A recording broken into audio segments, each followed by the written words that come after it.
Episode 1 of the Miso Hospitality Podcast. My name's Samir. If you haven't watched the intro already, go and watch it. This is my co-host Sahil, and on today's episode we're going to be talking about the topic of, is the customer always right? Do you want to start it off, Sahil? What do you think? So, in regards to if the customer's always right, that obviously they are right, but they are wrong at times. So let me get into depth of why I think they're wrong sometimes. So, in the restaurant scene, there's many cuisines. So I'll give you an example: Thai, Italian, Indian, and especially in the UK, they're all westernized to the taste of the English people. So I get customers sometimes where they say, this is not Thai food, or this is not Indian food, or stuff like that.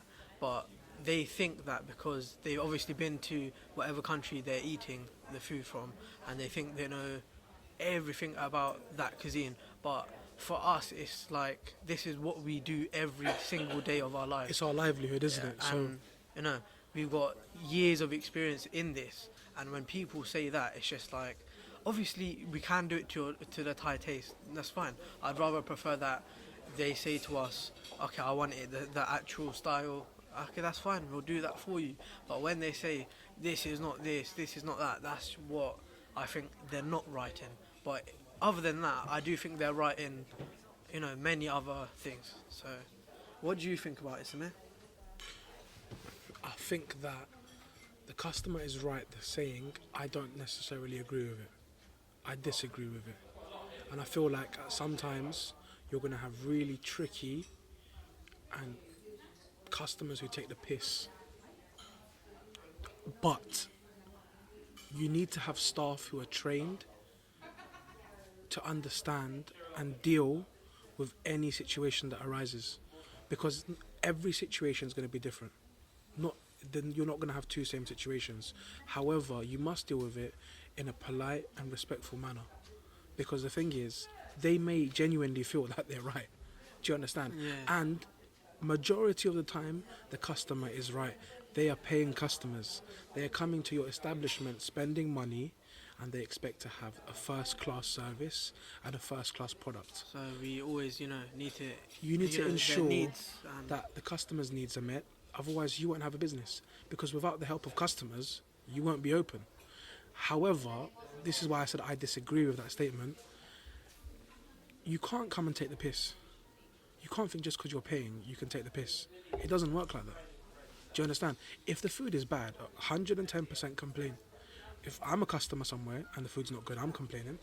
yeah, Do you understand? It's true. And if I'm a customer and the service is not good, I'm complaining. But it's just nitpicking at things that don't need to really be there. Like an example could be, right? This is something that I've witnessed myself. Customer comes into the restaurant. We've got 200 people inside the restaurant, and I was there at the front of the restaurant. And the customers come in as a group of 3, and the manager said to them, "Is that a table for 3 or table for 4?" The lady's thrown like a hissy fit. How dare you? Because she's not actually with that group. Yeah, I think you told me this. Yeah. So what actually happened was it was a table for 1 and a table for 2. But I mean, this could have all easily been resolved by just saying, I'm not with that table, I'm with a different table. No problem at all. We'll take you to the table. And I think that really threw off the manager. I was just looking at him and I was thinking, just because they're paying, they're trying to belittle you with the way they're speaking, and I just feel like that's wrong. Well, that And doesn't that's- mean that every customer's like that, but you do get those customers that are like that. Look, in hospitality, you will meet the best people with the best stories and with the utmost respect, some great experiences that they've gone through as well. I think that's the beauty behind hospitality. You meet so many different people on a day-to-day basis, but sometimes you'll meet some of the most nasty and horrible people, and there's literally no reason for it. Like, they could be having a bad day and they take the anger out on you. And I honestly feel like in cuisines that are foreign to the country, like let's say Italian cuisine, Chinese cuisine, Thai, Japanese, Indian, I've noticed something, that and it's really sad, people's attitude towards the staff members is actually really, really, like, demoralising. Like, these people are trying their best. Obviously, English is not their first language, which these people need to understand. That could be it. That could be that the culture barrier and language barrier. I've seen some horrible things said to some staff members, and not necessarily in our restaurants, but in restaurants that I've eaten at, and I've just felt so sad as a customer just sitting there, and I just felt like getting up and just like leave the guy alone. He's doing his job. Like the other night, I was at a restaurant. I won't say the restaurant's name, with a friend of mine. The server serving the customers, he was really, really good.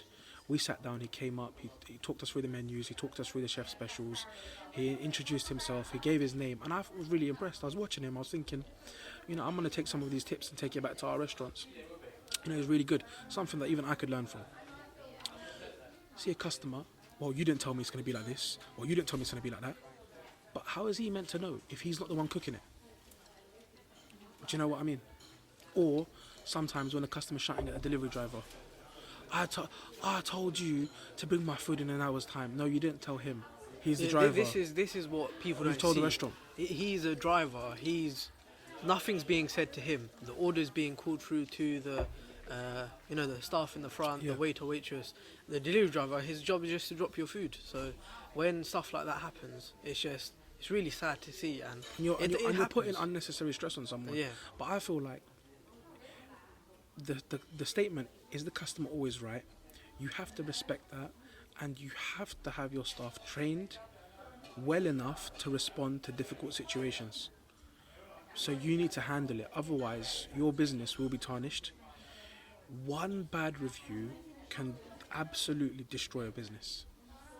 And one bad unfair review can absolutely destroy a business. But the way we can counter that is by just going on a human level and understanding that this server has served 100 customers today. He may have made a mistake. Correct, yep. He shouldn't have made a mistake, but he's human. He's not a robot. We're all going to make mistakes, no matter who you are. The best you are at your job, you're still going to make mistakes. I put my hands up, I make mistakes all the time, but that's how you learn. That's your experience. You're learning every single day something different. You may be in a different situation. You may be, handling something that's difficult, but you're always learning as you go. I think one thing that my dad taught me, which was really important, and he said this to me when I was very young. We have 15 restaurants. There could be 100 things going wrong, but the way you need to deal with it is in a positive manner. You have to take it case by case and act accordingly, and you have to be polite and the utmost respectful to your customers at all times. So if you was to ask this question to our dad, he'd probably say the customer is always right, because he told me that without the support of your customers, you won't be nowhere. And I feel like that's why the brand Lemongrass, Spice I Am, It's a Sushi is a success and is at where it is today because of him. There's 15 restaurants that we have, but the customers still feel it's family run, which it is. We're always we're everywhere. There's 3 of us, but we try to be everywhere. We try to be hands on. We're very hands on. There's not 3 of us. There's 250 of us. Every single staff member is our family. So when there is a disgruntled customer trying to push his weight over one of my staff members, I ain't having it, because I'm seeing it as if you're trying to have a pop at my brother or my father. Every single one of our staff members is valued and respected to the utmost level, and without them we wouldn't be where we are today. So I feel like when we are talking about these things, is the customer always right? We need to take it on a case by case. But do you think there's any cases that you've had, like when you're cooking and you're just thinking like, oh bloody hell, like not this, like I don't need this today, or I've just any cases that you've gone through, or you can think from the top of your head? So I try to have a very personal connection with my customers. So every customer, they know me, they know who's cooking their food. Yeah, but what's that got to do with is if they're making a complaint? So one night, it was a Saturday night, I had a complaint, your food is so bad, this is not how it's served in Thailand, because it's Thai restaurants. They said, this is not how it's served, it's so bad. Just complaining, making the the way to have a really hard time, which obviously I don't like that, and I'll go straight out to the customer and say, what's the issue? Can I do anything for you? So obviously the customer said, this is the worst food we've had, but I have many customers come in every night. There'll be that one odd complaint, but if that customer wants it a certain way, we have to deliver. But there's a way of going about how you say it. You know what I mean? How the customers say it. So if you're saying it in a nice, polite way, we'll do that for you. Yeah, There's no problem for I that. agree with that. I feel like, see, I've been in this industry now for many years. My dad's been in this industry for more than 30 years. We've never had a customer come up and say that to us. We only have positive feedback from customers. If you look at our TripAdvisors, I'll give you an example. If you look at Lemongrass in Crawley, we have over 1,000 5-star reviews. That's 1,000 5-star reviews. And not even one bad review. So Do you know what I mean? I think there might be 3 or 4, but you're going to get that with out of 1,000. But those 3 or 4, I can remember them because of how harshly things were said. And I feel like there's a way and there's a manner of speaking to people. Like, would you speak to your mum a certain type of way? Or would you speak to your dad a certain type of it's way? like every You wouldn't speak like customer- that. So why would you feel the need to make someone feel belittled? Why? Because they might be on hourly pay and you're a big CEO. It doesn't work like that, mate. You can't speak to someone in a belittling way just because you're higher than them. Show respect. Do you know what I mean? And that's respect from both ways, from a customer and the server as well. As a server, you are in one of the most difficult positions in the world because hospitality is so fucking hard, right? People don't tell you this. It is so fucking hard and so high, fast-paced at all times that you can't afford to make a mistake. You cannot afford to make a mistake. So when you do, it's all about bouncing back and having resilience. Without resilience, this industry is not for you.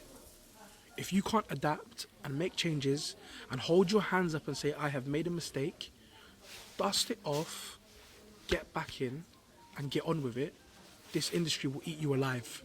It will eat you alive. And you ain't meant for this industry. That's just how it is. So when you are going to these restaurants and you're seeing that, you're actually not complaining, but the server, he's just not good attitude and he's treating the customers like shit, it ain't for him.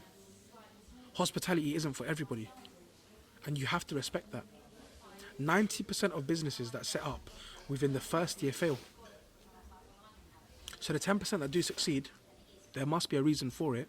And I believe that it's due to having a strong relationship with your customers and having the attitude that the customer is right. However, there is odd circumstances that they are not right and you deal with it. I've got a customer, like, I remember when I first started up in this industry, I was on the phones answering the takeaway orders. And the customer said, I've ordered, I'll give you an example, 2 noodle dishes, so 2 pad thais. The bloke's eaten it, come back into the restaurant and said, I was meant to get 2 pad me's, which is a completely different dish. Okay, but you came to the restaurant, you ordered a dish, you ate it, and then you've gone home and you've come back now and said you wanted that dish. You have to pay for it, mate. You have to pay for You've it. eaten it. It's not that, if it was wrong, bring it's it not back. that you've eaten it, but that's what you've ordered, and you've been like, sorry, mate, I made the order, like wrong order. Okay, so make the order again. However, there are some customers that, I ordered the pad thai with chicken, I got a pad thai with prawn. No problem at all, sir. I will send you the food straight away because you are right. The customer's right. Even if on my ticket it does say pad thai prawn, I will hold my hand up. And even if it isn't my fault, I will take the responsibility and say it is my fault because these things happen. But when you've done something blatant like that just to take the piss, we're going to take the piss back. It ain't going to run. Do you know what I mean? It's just stuff like that. Stuff like that really annoys me, I think. Really annoys me, especially on a busy night.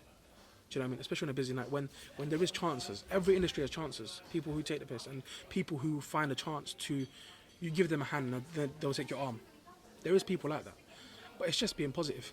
You can't give them a reason to write a bad review because you've dealt with the situation on hand.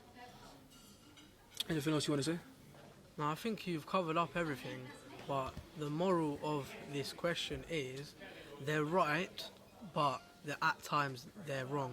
which, you know, I think you're right to summarize it. We've got to get rid of this. We've got to get rid of this taboo question that the customer's always right. This attitude. Because the way that we live in the age of social media and things like that, the customer now, because of that, certain customers, I'm talking about 1%, so don't try and cancel me, 1% of customers, they're wrong. And I think that they have to be held accountable. You can't, just because you've had a bad experience, go and write a fake review on a business and give them a 1 star. You're wrong. And I think businesses need to stand their ground, train your staff. Do not feel sad because you've had a complaint. Deal with it. And if it is your fault, hold your hand up. If it isn't your fault, stand your ground. And on that note, I think we'll end this episode and we look forward to seeing you next week. Anything else that you want to hear, any topics you want to hear, let us know. We're new into this. We're going to make mistakes. There's going to be flaws. We're just finding our feet.